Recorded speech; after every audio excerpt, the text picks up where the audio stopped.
So you're looking at this sword. Who's given the blessing of the sword?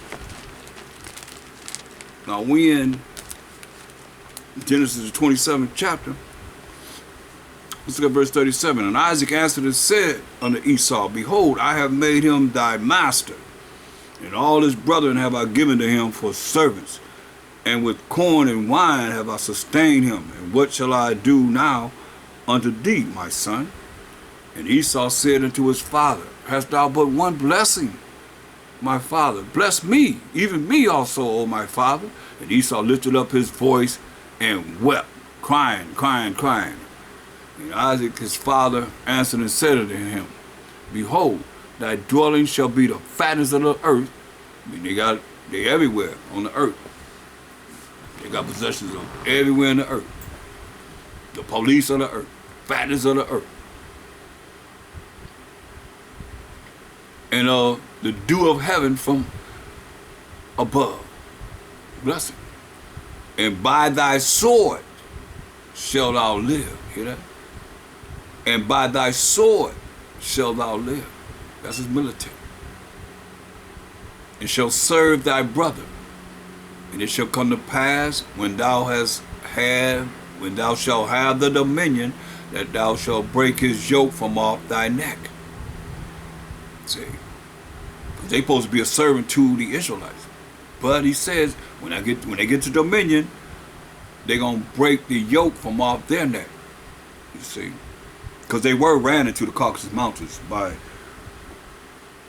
Septimius Severus in approximately 193 AD. He came out as Ottoman Turks in approximately 1453 to 1492 when they started the Renaissance period, the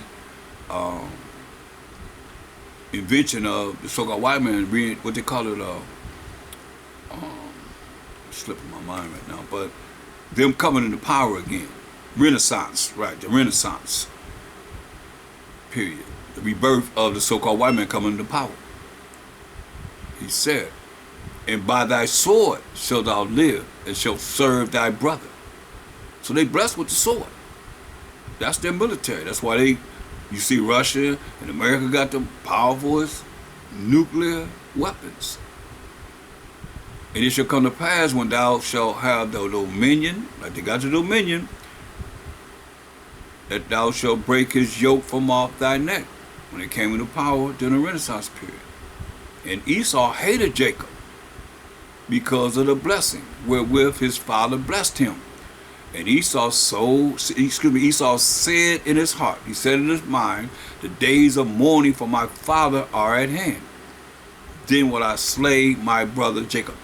He said this vow he made in his mind, in his heart, sincerely. The days of mourning for my father, which is Isaac. We are the same forefather, Isaac. The days of mourning for my father are at hand. Then will I slay my brother Jacob. That's why over and over again when you see it. When he met Jacob, he didn't do it. But he put that vow out right there. That's why you see what be going on, what's happening with us, with them. That's why it is a payback. You go over this whole lesson, you're going to see I've covered a lot of it. A whole lot of it. He hated Jacob and he hates us now. Different then than now. That's why the Most High said in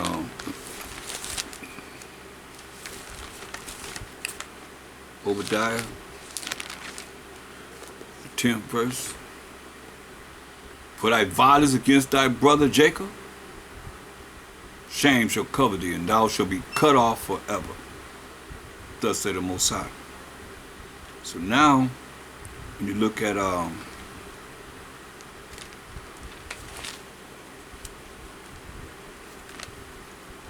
Luke 23. Luke 23. And 27. We went over that already. I want to go back to Revelation 19 and 11 so we can get into more. You see that it's going to be like a scroll, like this nuclear power that's coming down. It's going to be like a scroll. We've seen that twice in Isaiah 34 and in Revelation. So Revelation 19 and 11 says, and I saw heaven open, and behold, a white horse is pure righteous power, and he that sat upon it was called Faithful and True. And in righteousness and the laws of the Most High, and the commandments of the Most High, he does judge and make war. So we coming to judge and make war. This is Mashiach Yahushua, coming to judge and make war. His eyes was a flame of fire because he's angry. And on his head were many crowns, powers and authorities given to him. And he had a name written that no man knew but he himself. So he got a name written that no man knew but he himself. And he was clothed with a vesture dipped in blood. And his name is called the Word of the Most High. And the armies, that's the angels, which were in heaven, followed him upon white horses, pure righteous power. Like horsepower, clothed in fine linen, white and clean. So there wasn't no butt-naked angels ever. They clothed in white linen, white and clean. So the number of the army is in Revelation 9:16. And the number of the army of the horsemen were 200,000. I heard the number of them. That's 200 million angels that he's coming back with.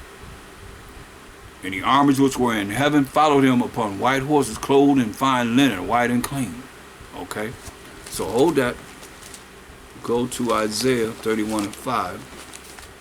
Show you how he's going to roll up on them. As birds flying. How birds fly in a V formation. So will the Most High power of hosts defend Jerusalem. Defending also, he will deliver it. And passing over, he will preserve it. See? That's salvation coming to the Israelites. But he coming as birds flying. Now birds flying that V formation. So will the Most High of hosts, power of hosts, defend Jerusalem.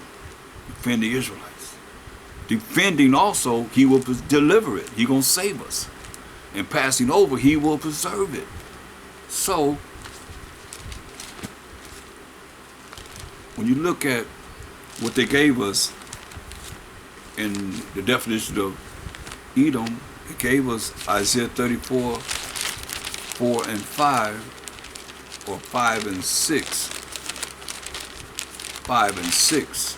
Now they gave us Isaiah 63 and 1, because he said, Amashawashai's vesture going to be dipped in blood, right? So go to Isaiah 63.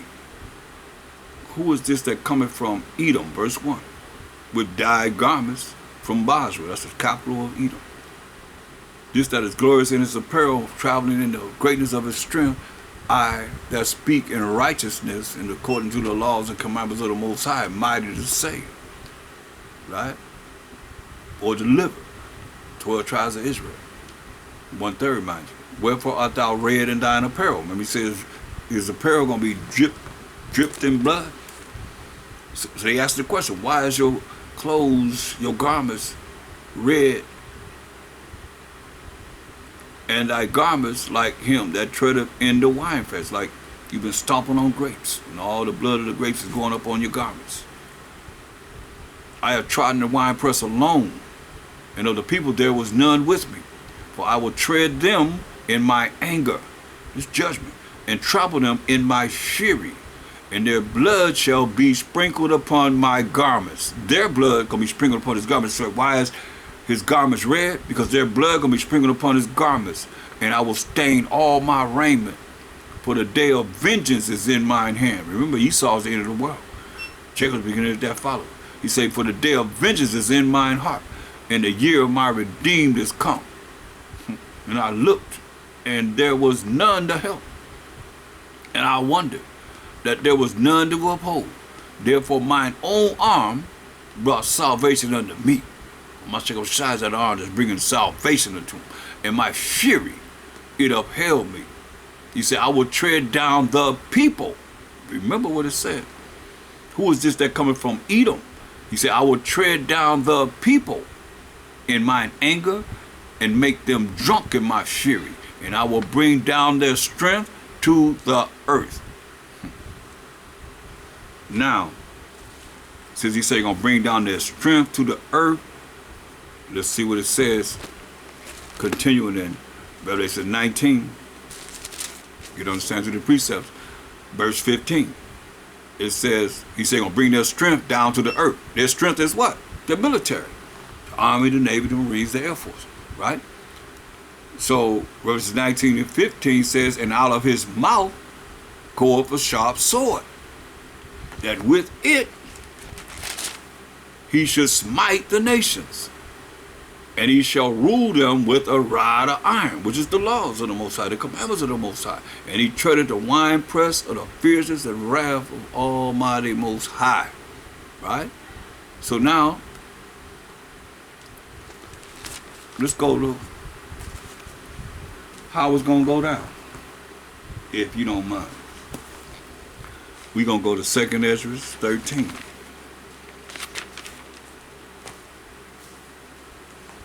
He said, going to bring their strength down to the ground, right? Let's see.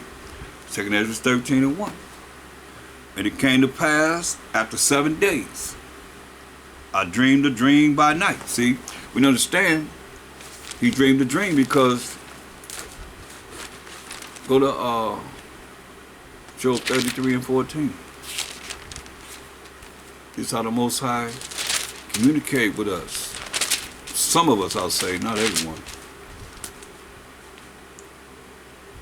Job 33:14. For the Most High speaketh once, yet twice, yet man perceived it not. In a dream, in a vision of the night, when deep sleep falleth upon men, and slumbers upon the bed. That's why he said. And it came to pass, 2nd Ezra 13 and 1, after 7 days I dreamed a dream by night, right? In a dream. Jeremiah 33 and 15, in a dream. In a vision of the night, when deep sleep falleth upon men, and slumbers upon the bed, then he openeth the ears of men, and sealeth their instruction. So he's opened up Ezra's ears as he's sleeping and having this dream, that he may withdraw man from his purpose, what you want to do, and hide pride from man. Okay? So now, going back to 2nd Ezra 13 and 1, and it came to pass, after 7 days, I dreamed a dream by night. And lo, there arose a wind from the sea, that it moved all the ways thereof. And I beheld, and lo, that man waxed strong with the thousands of heaven. Remember, we read how many thousands? 200 million angels. And when he turned his countenance to look, all the things trembled that were seen under him. Remember, he told you in Isaiah 47 and 3, he's not meeting them as a man. He's coming in his angelic power. And whensoever the voice went out of his mouth, just his voice alone, all they burned that heard his voice. Woo. They burned from hearing his voice, like as the earth faileth when it filleth the fire. And after this I beheld, and lo, there was gathered together a multitude of men out of number. This is the Army, the Navy, the Marines, the Air Forces of all the nations, from the four winds of the heaven, that you know, from all four corners of the earth. All this is going to be joined together. They already preparing for this act, to subdue the man that came out of the sea, Hamashiach Yahushua, in his angelic power. But I beheld, and lo, he had graven himself a great mountain, and flew up upon it. Remember, he's coming to deliver 12 tribes of Israel. But I would have seen the region or place whereout the hill was graven, and I could not, because it wasn't a hill. And after this I beheld, and lo, all they which were gathered together to subdue him, the army, the navy, the marines, and the air forces of all these nations that's on this earth right now, were so afraid, and yet does fight. See that? They're going to be afraid, but yet they're going to fight. And lo, as he saw the violence of the multitude that came, he neither lifted up his hand nor held sword, nor any instrument of war, but only I saw that he sent out of his mouth as it had been a blast of fire, and out of his lips a flaming breath, and out of his tongue he cast out sparks and tempests, and they were all mixed together. The blast of fire.